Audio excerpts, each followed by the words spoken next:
A Sydney derby for the ages, the emergence of some unlikely cult heroes and a season-opening win for Carlton.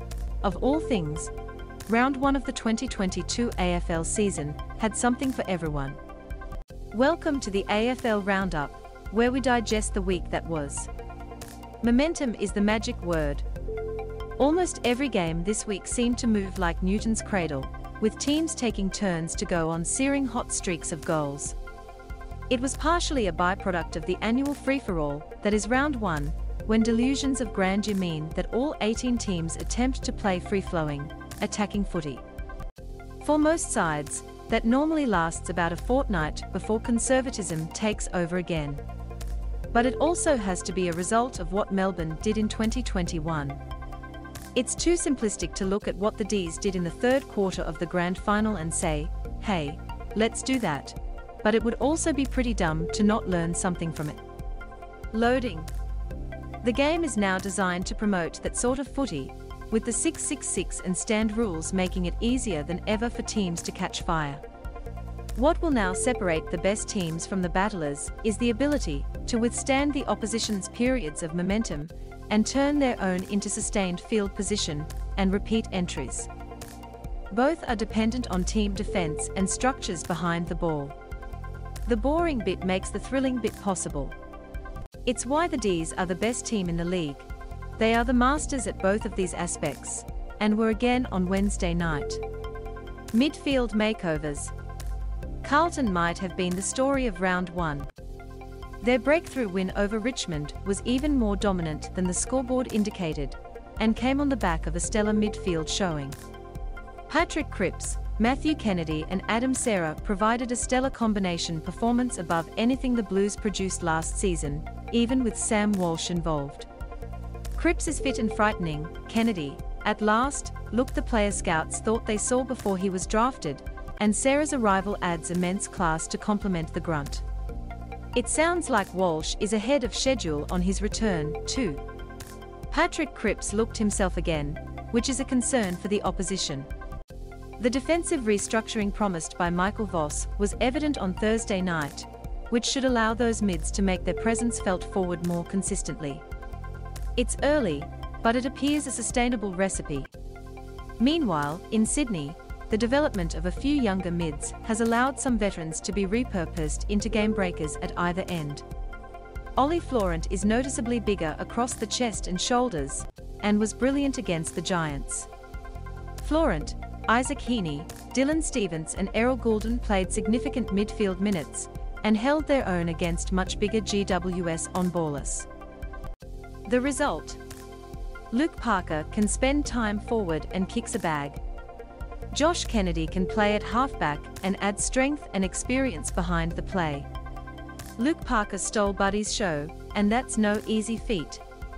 Simon Goodwin has previously said he would play midfielders all over the ground if he could. Sydney seemed to be following suit. Dangerfield goes bananas. That first quarter from Patrick Dangerfield at the MCG was flatly ridiculous. He had 13 disposals and 6 inside 50s to the first change, and topped 400 metres gained within a few minutes of the second term. Loading. Danger eased off from there, having blown Essendon out of the water within half an hour, but that burst of brilliance was a reminder of what he's capable of, and a peek at what a more forward-thinking Cats could get out of him. For Essendon, the lack of fight was striking. There were 77 tackles in this game in total. For reference, there were 124 in the Sydney derby a couple of hours later. The Dons let it become an open game, and were walked through without a fight. Heath Chapman gets his own section.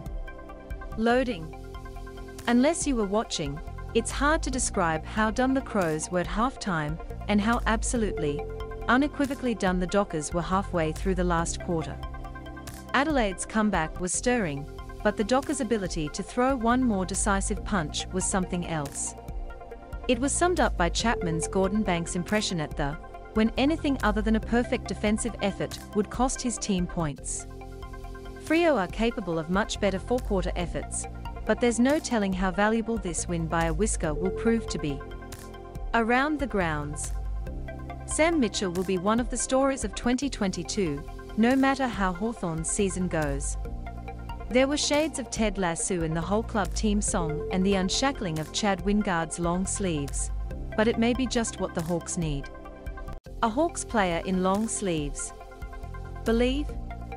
We're still surprised every time a mature age player from a state league arrives and makes an immediate impact. This week it was St Kilda's Jack Hayes and Essendon's NIC Martin. There will be more this year, and if list managers are awake to the possibilities, more than ever in the years to come. After the sugar rush of the Sydney Derby, the first quarter of Brisbane Port Adelaide was a hell of a come-down. The game opened up and became more watchable, but a game of errors. That Brisbane could find a way to win a dodgy one reflects well on their flag credentials. Jack Hayes was straight out of the SANFL and dominating the AFL. The chuck-together Eagles gave a decent account of themselves on Sunday evening, but there was a clear gulf in midfield class, and the brilliance of Matt Rowell and Tuke Miller put the game away. Better teams than the Eagles will struggle with those two as the season goes on. In the clubhouse, here we take stock of who is leading the race for the season's individual awards. Poor old NIC Martin probably thought he had things sewn up, with 27 touches and 5 goals on Saturday, only for Josh Rochelle to turn up and make things interesting. Loading. Both kicked 5 goals each, and Martin won more of the footy around the ground. But Rochelle's 5 goals and 14 disposals were absolutely critical in Adelaide's stirring comeback against Fremantle, and was nearly enough to get them the win. We're all about context here, so this gifted young crow gets the nod. Joe Daniher's mark at the Gabba was the best of the week. What followed is also leading the race for dumbest moment of the year too, and will take some beating. Loading. And Michael Frederick's volley into the top corner at Adelaide Oval was our goal of the week. Not sure he meant the first 3 fumbles, but there was no disputing his intentions once he wrapped his boot around it.